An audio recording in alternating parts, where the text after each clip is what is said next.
Assalomu alaykum, hurmatli magistrantlar. Bugun biz turizmologiya fani doirasida mehmondo'stlik instituti mavzusini ko'rib chiqamiz. Ushbu mavzuni o'tishdan maqsad alohida ijtimoiy institut sifatida mehmondo'stlikning mohiyatini, rivojlanish evolyutsiyasini va hozirgi holatini o'rganishdan iborat. Demak, biz ushbu mavzuni mehmondo'stlikning ijtimoiy madaniy institut sifatida va mehmondo'stlik institutining evolyutsiyasi nomli rejalar asosida ko'rib chiqamiz. Demak, mehmondo'stlik ijtimoiy madaniy institut sifatida rejamizda mehmondo'stlik tushunchasiga ta'rif berishimiz kerak bo'ladi. Bu mehmonlarga iliq munosabatda bo'lish, ularni xush kayfiyatda kutib olish, ularga xizmat ko'rsatish, hurmat bilan muomala qilish kabi qadriyatlarni o'z ichiga olib munosabatda bo'lishni nazarda tutadi. Va bu qadimdan turli xalqlar, ayniqsa O'rta Osiyo xalqlari orasida muhim ijtimoiy norma sifatida qabul qilingan. Bilamizki, O'rta Osiyo xalqlari, jumladan O'zbekiston ham mehmondo'st xalq sifatida e'tirof etiladi va bizda mehmon otangdan ulug' kabi tushunchalar mavjudki, bu ijtimoiy norma sifatida bizga o'rin olgan. Va ijtimoiy institut bu jamiyatda barqaror qoidalar, rollar, munosabatlar tizimi orqali aniq bir ehtiyojni qondiruvchi tuzilma. Va mehmondo'stlik industriyasi ham xuddi shunday ijtimoiy institut sifatida qoidalarga ega. Masalan, mehmonni kutib olish tartibi, ovqat taklif etish, hurmat ko'rsatish kabi normalari yoki ijtimoiy rollarni belgilaydi. Mehmondo'stlik industriyasi mezbon va mehmon roli, ularni huquq va majburiyatlarini ko'rsatadi. Shu bilan birga jamiyat tomonidan qabul qilingan alohida bu odatlar avloddan avlodga o'tib madaniy o'ziga xoslikni anglatadi. Demak, mehmondo'stlik bu ijtimoiy madaniy institutning tuzilishi quyidagilardan iborat. Mehmondo'stlik sohasi, ya'ni bu xizmatlarni ko'rsatish bo'yicha faoliyatlarni amalga oshiruvchi muassasalar majmuidan iborat. Mehmondo'stlik sohasida xizmat ko'rsatish madaniyati, ya'ni faoliyatni tartibga soluvchilar normalari va qoidalari, ma'lum bir xizmat ko'rsatuvchi standartlarni va tashkiliy boshqaruv intizomlarini ta'minlaydi.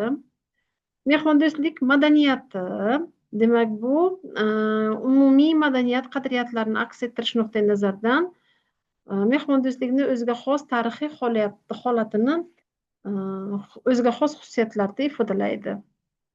Madaniy institut sifatida mehmondo'stlik bu an'anaviy qadriyatlarga ega, masalan, o'zbek, tojik, qozoq millatlar va boshqa sharq xalqlarini mehmondo'stlik nafaqat odat, balki insoniylik mezoni sifatida qaraladi. Bu mehmondo'stlik xususiyati bu o'ziga xos mana shu Osiyo mamlakatlarini o'ziga xos xususiyati hisoblanadi. Ramziy harakatlari mehmondo'stlik industriyasi madaniy institut sifatida, demak, ramziy harakatlar bular masalan dasturxon yozish, mehmon kelganda non uzatish, choy taklif etish, bular hammasi madaniy belgilar sifatida mehmondo'stlik industriyasining institutining elementlaridir. Va urf-odat va marosimlarimiz, to'y, hayit, mehmon kutish marosimlari orqali jamiyatda mehmondo'stlik qadriyatlarini mustahkamlaydi. Va madaniy institut sifatida mehmondo'stlik tarbiya vositasini ham o'taydi. Bu bolalarga mehmonni kutib olish, xizmat ko'rsatish, unda xushmuomalalik bilan munosabatda bo'lish madaniyatini o'rgatish orqali madaniy ijtimoiylashuv yuz beradi. Demak, bu o'ziga xos, demak, ijtimoiy jihatlari mana shunday yo'nalishlarda namoyon bo'lmoqda. Mehmondo'stlik industriyasining evolyutsiyasi haqida gapiradigan bo'lsak agar, mehmondo'stlik industriyasining evolyutsiyasi juda ham uzoq tarixga borib taqaladi va tarixiy jihatdan insoniyat jamiyatning rivojlanish davrlariga mos keladigan davrlarni o'z ichiga oladi. Qadimgi, o'rta asrlar, yangi davr va zamonaviy davrlarga bo'linadi. Dastlabki davrlarda sayohatchi faqat shaxsiy mehmondo'stlikdan bahramand bo'lgan. Miloddan avvalgi demak 4-ming yilliklarda birinchi mehmon qo'rxonalari, tavernalar paydo bo'lgan. O'zi ko'chmanchi xalqlar faoliyatlarida ham, o'sha davrda ham mehmondo'stlik munosabatlari shakllangan. Keyinchalik ular tavernalar ko'rinishida shakllangan mehmon qo'rxonalari. qadimgi Yunonistonda tavernalar ijtimoiy va diniy hayotning muhim elementi bo'lgan. Savdoni rivojlanishi bilan karvonsaroylar sifatida shakllantirilgan mehmonlarni kutish, ya'ni masalan Buyuk Ipak yo'li davrida karvonsaroylarda demak savdogarlar yoki musofirlar karvonsaroylarda tunaganlar, tunash ehtiyojlarini qondirganlar. Demak, evolyutsiya jadvali mana bu quyidagi jadvalda ko'rishimiz mumkin. Masalan, qadimgi davrlarda aytib o'tganimizdek mehmonxonalar bo'lmagan, lekin ular karvonsaroylar diniy asosli mehmondo'stlik munosabatlarini aks ettiradigan, demak, tunash ehtiyojlarini qondiradigan hududlar sifatida xizmat qilingan.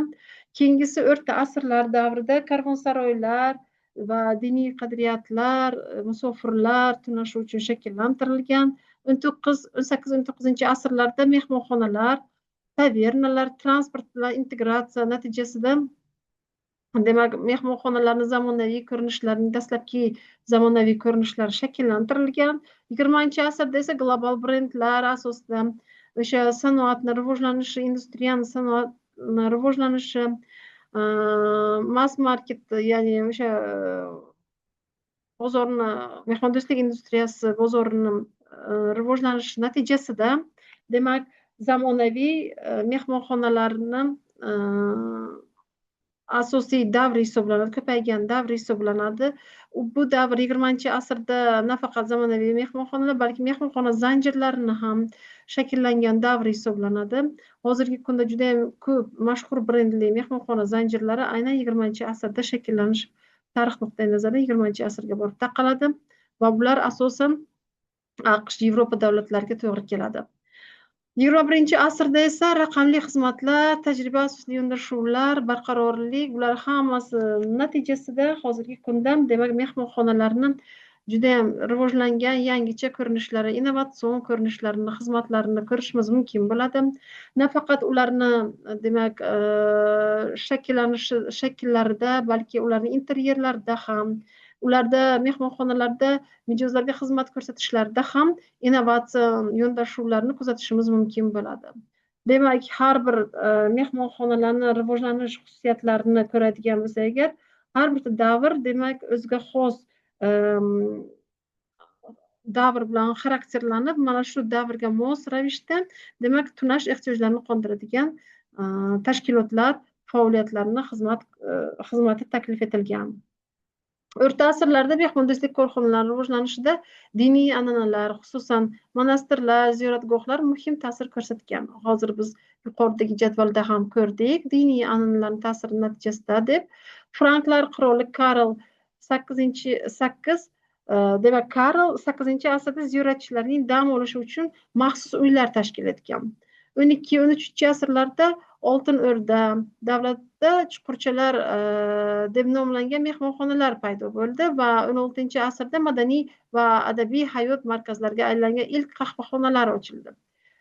Yevropada demak qahvaxonalar, birinchi qahvaxona Londonda 1652-yilda, Venada 1683-yilda ochilgan. Demak, nafaqat tunash xizmatini tashkil etadigan, ko'rsatadigan korxonalar, balki ovqatlantirish korxonalarining xizmatlarini taklif etadigan tashkilotlar sifatida qahvaxonalarni ham faoliyatlarini kuzatishimiz mumkin bo'lar ekan. Aynan o'sha 17-asrda. Restoran atamasi bilamizki, bu restoran atamasi Fransiya bilan bog'liq atama bo'lib, bu 18-asrning ikkinchi yarmida paydo bo'lgan. 1789-1799-yillarda Fransiyada Fransiya inqilobi davrida fransuz oshpazlarining boshqa mamlakatlarga ketishi, restoran g'oyasi butun dunyoga tarqaldi ketish natijasida va 19-asrning o'rtalarida menyudan foydalanish, turli xil menyu turlari, masalan, a la carte, apart, masalan, tabldot kabi menyular turlari shakllantirildi. 1898-yilda Londonda Savoy mehmonxonasi ochildi va u mehmonxonalarda restoranlarni tashkil etishda muhim rol o'ynadi. Demak, mana bular hammasi mehmonxonalar va ovqatlantirish tashkilotlarining paydo bo'lish tarixiga tegishli ma'lumotlar. AQShda birinchi mehmonxona 1607-yilda paydo bo'lgan. Amerikaliklar 1634-yilda Bostonda, 1642-yilda Nyu-Yorkda tavernalar ochdilar. Amerika Qo'shma Shtatlaridagi birinchi restoran Nyu-Yorkdagi Delminico restorani bo'lgan 1831-yilda shakllantirilgan. 1794-yilda Nyu-Yorkda birinchi City Hotel ochildi va 19-asr oxiriga kelib ikki turdagi mehmonxonalar keng tarqaldi. Katta va hashamatli mehmonxonalar va ular narx jihatdan yuqori mehmonxonalar sanaladi va shuningdek kichik va arzon mehmonxonalar xizmatlarini taklif etuvchi mehmonxonalar.